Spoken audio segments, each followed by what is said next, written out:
Our worldview informs both the stories we enjoy and the stories we tell.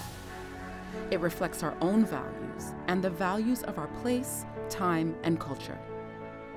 For example, when we hear the word racism, we look for the acts of a monster in a white hood or a goose-stepping Nazi. But in reality, racism is pervasive, often invisible, and an inevitable result of the cultural context of our time. A true commitment to equity includes a critical perspective on how and where power is held and withheld along various identities. Reflecting on the powerful unexamined ideas that form our worldview and the bias they instill can block or unlock the full potential of our neighborhoods and community members.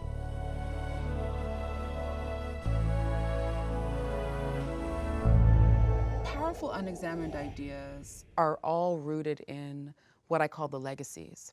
In fact, it was a mentor of mine that taught me this notion of the legacies. And it has been a really important part of the story. And that is to say, you know, the root of sexist ideas, racist ideas, classist ideas, ableist ideas, that they are in fact rooted in a set of occurrences and experiences globally.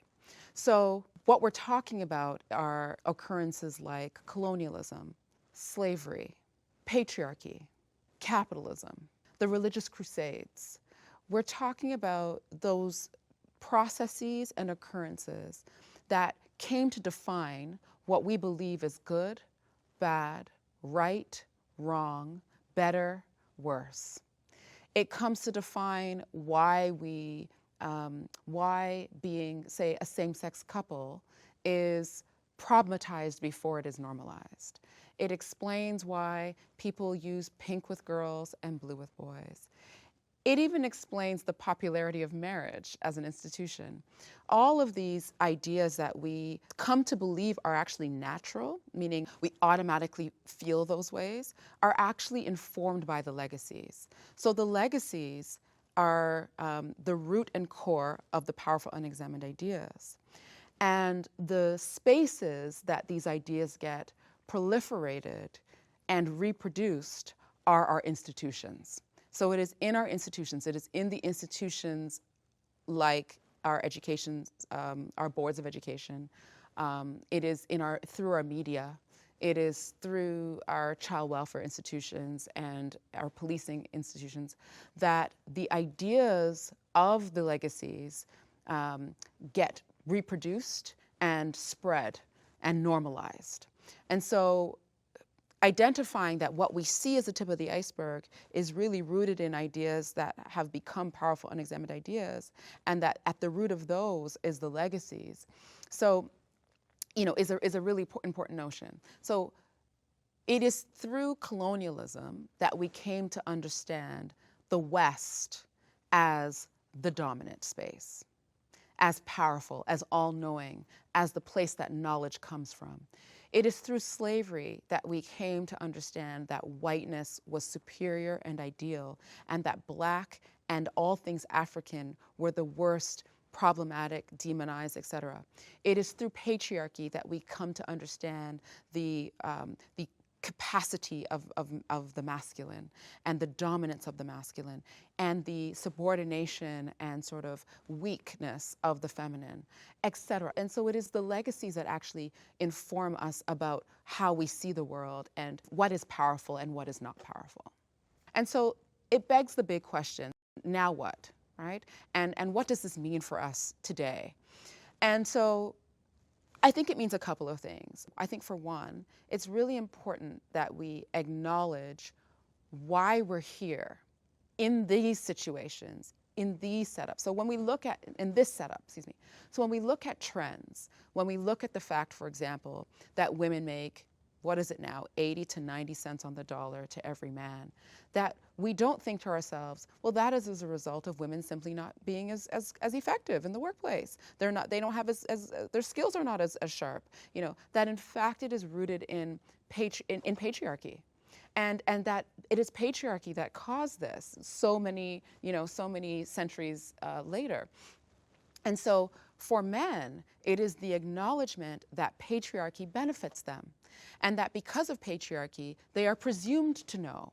They are presumed to be capable and presumed to be able to do whatever the task may be. And also because of that same patriarchy, women are presumed to not be able to do, to not be able, to not be capable, to not be effective. And so, like, acknowledging the root of those ideas, acknowledging how legacies set us up as beneficiary or set us up in subordination.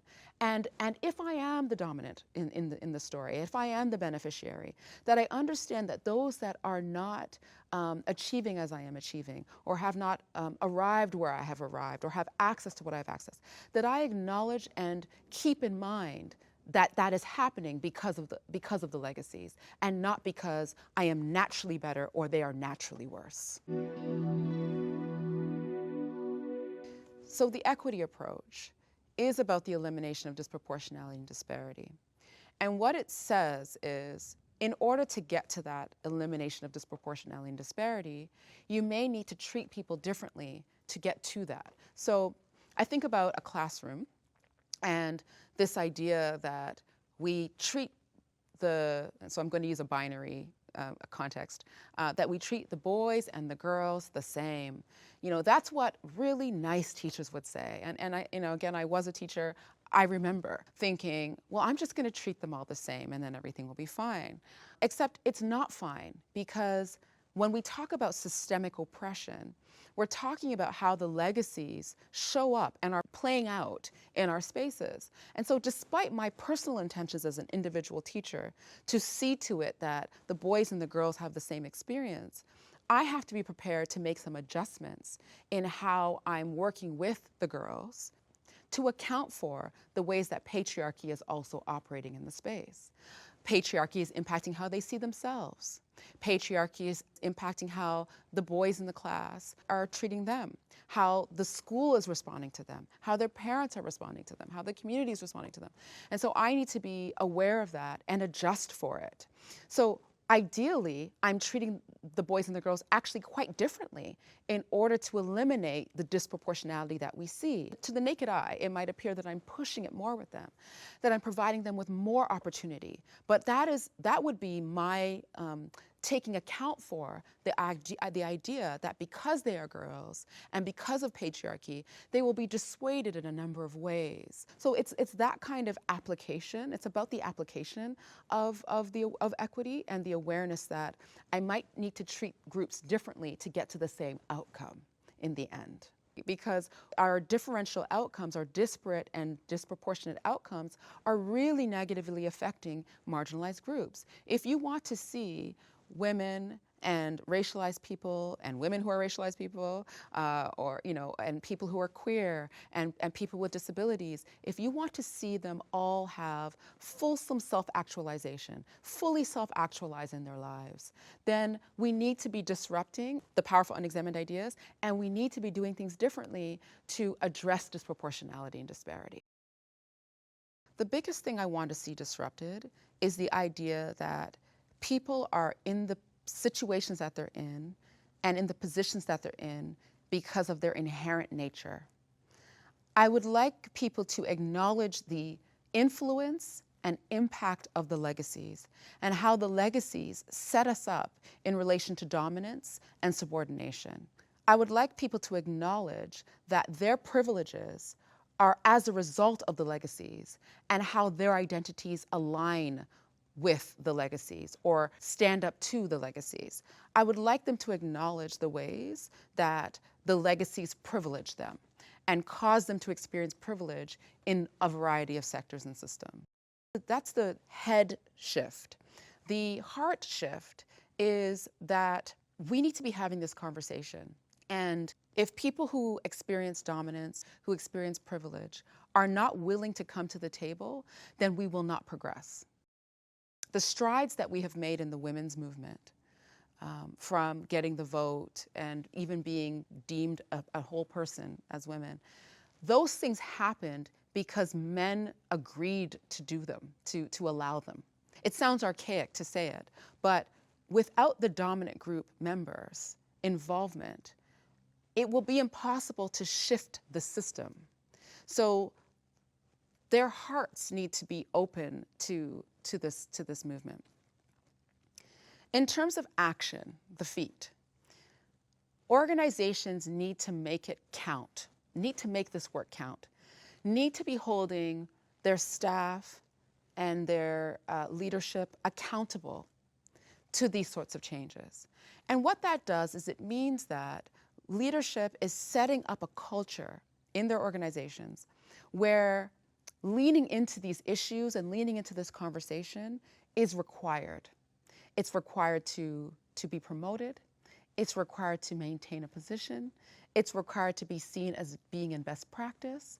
We want to normalize the culture of equity, the equity-based organization, the equity-based system. And let me be clear, an equity-based system or organization is not a perfect system or organization.